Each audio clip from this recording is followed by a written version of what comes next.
За бүгдээрээ сайн уу? Гоё өдрийн мэнд хүргье. За дараагийн аяллийн бичлэгээр уулзж байгаа баяртай байна. Энэ аялал маань 2 өдөр 1 шөнийн аялал байгаа. За зөндөө олон юм үзсэн болохоор сонирхолтой аялал байх баха. За тэгээ энэ тосгон маань манай гэрээс нэлээд зайтай өөр хотод байдаг болохоор Японд дэдэг аяллийн компаниар явсан байгаа. Японд монголчуудаа ингээд авч явдаг, аялаар авч явдаг компани байдаг. Японы тойрон аяллаа гэдэг нэртэй. Энэ аялалд бүртгүүлээд тэгээ бүгдөө шинжгүй дээр цуглаад тэгээ хатуусаар бөөндөө явцгаасан байгаа. Бид нар ганцхан Шираковыг үзээгүй, замд нь өчөө олон зөндөө юмнууд үзсэн байгаа. Байгаль болоор зөвөр үнэхээр гоё байсан. За би бүр цасыг үнэхээр их сандсан байсан. Манай яг байдаг амьдардаг газар бол цас тийм их ордоггүй болохоор яг ингэж их цас харахыг хүсэж бас яг энэ аяллаагаа зорьсон байгаа. Бид нэр голдоо нэг сайхан хоол идэж аваад тэгээд цаашаага яг 250 жилийн сая түүхтэй агуу дээрээ ирсэн. Цасаа тахта. Цас гэж найдаж байгаа. Чи бүгдийг гоё ингэж авсан их агуураа орохдоо үүднээсээ 900 yen-ээр тасалбар аваад орд юм билээ. Гэтэ манай аяллийн хөтөлбөрт энэ багтцсан байсан болохоор аяллийн компаниас авч өгсөн байгаа. Тасалбар аваад агуулгаа орж үзсэн.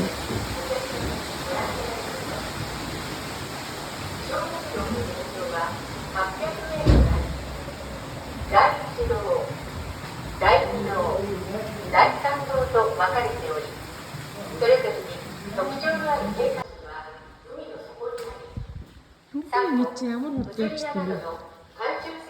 Ямар навхин би надаас навхин гэж.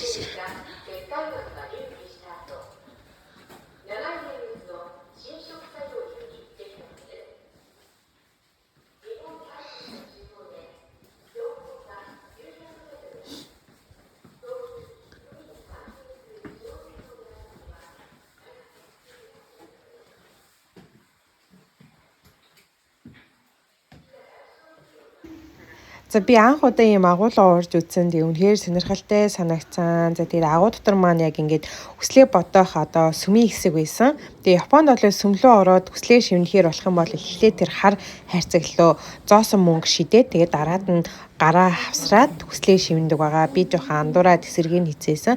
Тэгээд зоосон мөнгө хийхдээ болвол голтоо нүхтэй зоос шидэж хийдэг байгаа шүү. Агуу дотор маань бас агуутайгаа холбоотой музей байсан. За тэгээ ойр цас мөс хараагүй хүн чинь тэгээ цонхоор цас мөсөө хараад нэлээд баярлж бас суусан. Музейгээ үзээ гараад ирэхлээр яг үүдэнд нь хайраа бичээд тэгээ цоожilдаг цоож тэрэн шиг яг ийм модон дээр хайраа бичээд тэгээ ингээ өлөгдөг хэсэг байсан. Тэгээ хажууд нь бас хайраа дууддаг хонх байсан. Хайраа бас дуудаад авсан.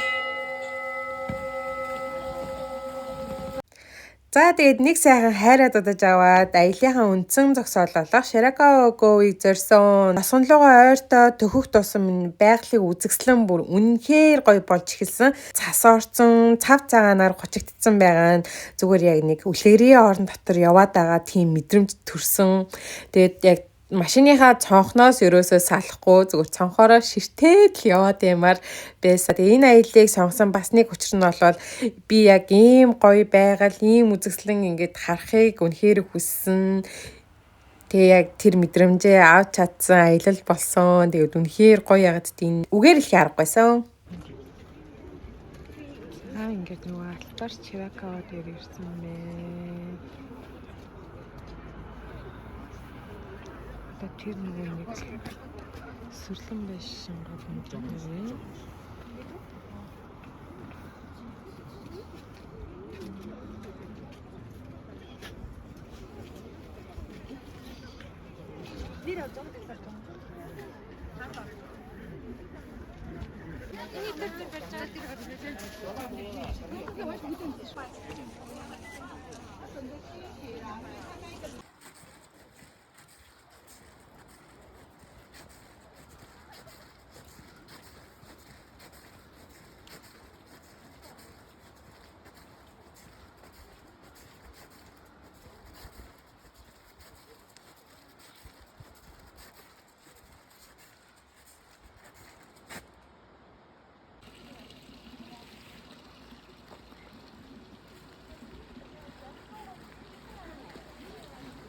Ширакаого тосгон маань Японы Гүббү мужид оршдог бөгөөд 1995 онд дэлхийн ЮНЕСКОд бүртгэгдсэн юм билээ. Японы уламжлалт хэв маягтай уулсаар хүрээлэгдсэн сүрлэн байшинтай тосгон байгаа. За уулаас байгаль үнэхээр гоё үзэсгэлэнтэй харагддсан билээ. Ширакаого тосгоны маань хамгийн үзэсгэлэнтэй үйлрэл нь засаар хучигдсан буюу 1-2 дугаар сар гэрэлтүүлгийн үед нь хамгийн үзэсгэлэнтэй гэж яригдсан билээ. Байшингуудынх нь гэлэн насчлаар үнэхээр гоё харагддсан билээ. 1-2 дугаар сар нь хамгийн үзэсгэлэнтэй гэж ярьдаг ч гэсэндээ Ширакаого тосгоны маань бүх үйлрэл үнэхээр гоё харагддсан байлээ. За тэгээд энэ л сайхан байгаал, энэ сайхан үзэсгэлэнтэй төрхийг нь харах гэж үнэхээр зорж ирсэн. Айгүй олон жил ярьж байгаа. За би Ширакаого тосгон гэж явна гэд би бүр баг Японд ирэхээс өмнө яг нэг тийм зургийг харсан. Йоо ийшэл би явж үзэндээ гэж боддог байсан. Тэгээд ямар ч сан тэр хүссэн тосгондоо ирсэн. Үнэхээр аз жаргалтай байгааг минь харж байгаах. За тий хэрвээ та өвлийн үйлдвэрлэлд очиж үзэж байгаа бол дулаан хувцлаарай. Тэгээд цас их ордог болохоор ус нэвтэрдэггүй гутал хамгийн чухал юм билээ шүү.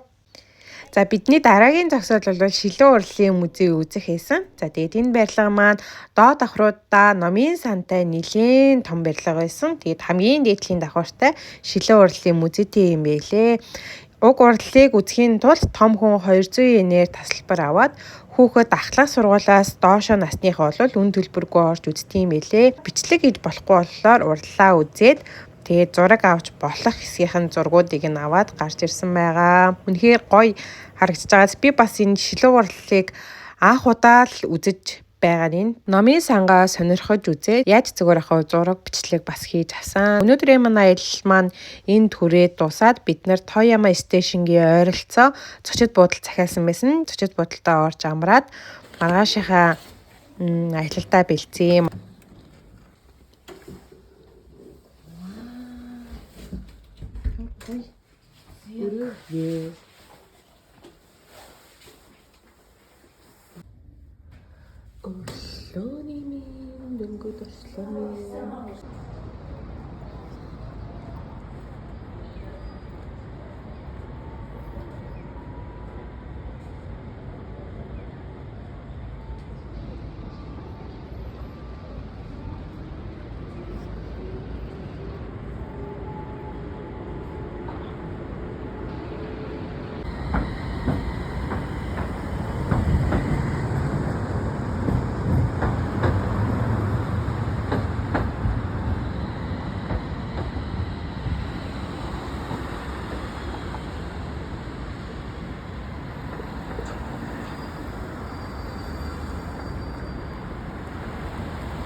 За аяллаа маань 2 дахь өдөр Японд тэнгис үзэхээр явж гин. За энэ урд харагдаж байгаа уул бол Японы Эверест гэж хэлэгддэг уул гэсэн үнэхээр харахад сүртмээр сайхан уул хэлээ.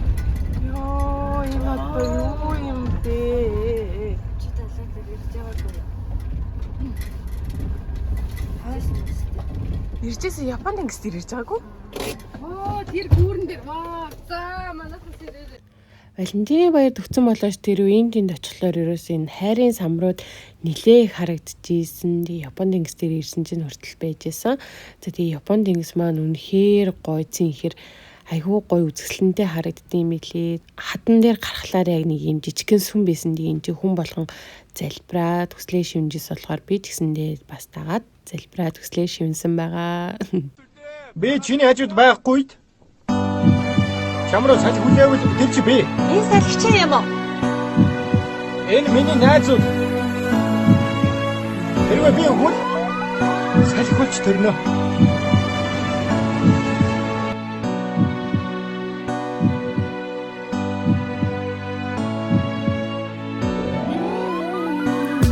나의 마음 알고 있어. 네 정말로 너만을 생각하며 지냈던 날들. 하지만 너에 대한 마음이 커지면 커질수록 나는 더욱더 힘들어해야만 했어. 불안해 떨어야만 했어.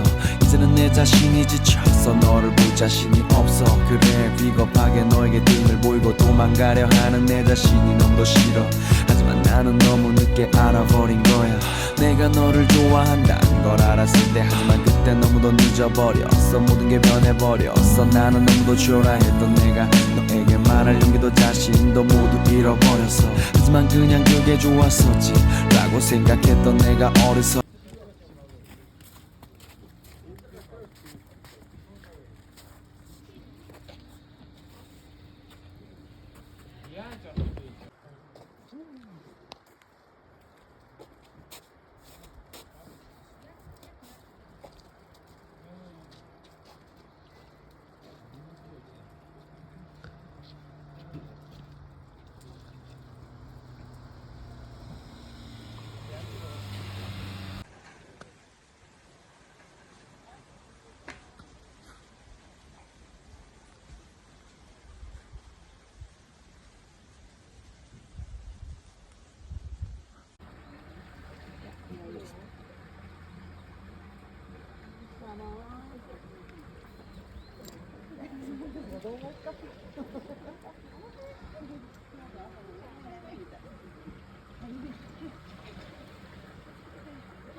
Цастай зуулан дээр халуун хашаанд орох үнэхээр сонир мэдрэмж идэм билээ.